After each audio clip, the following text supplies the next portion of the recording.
তুমি তোমার দ্বীনের জন্য কবুল করো।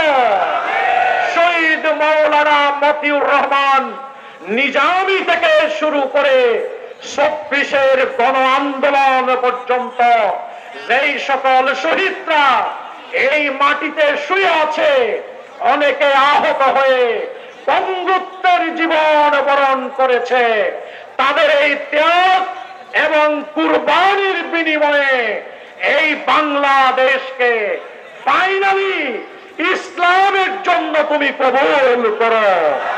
আমরা মহান রব্বুল আলামিনের কাছে এই কায় বাক্যে মুনাজাত জানিয়ে কসুয়াবাসী যারা আজকের এই সম্মেলন সফল করার মধ্য দিয়ে এই কসুয়াকে আলহামদুলিল্লাহ। ওয়াসসালামু আলাইকুম ওয়া রাহমাতুল্লাহি।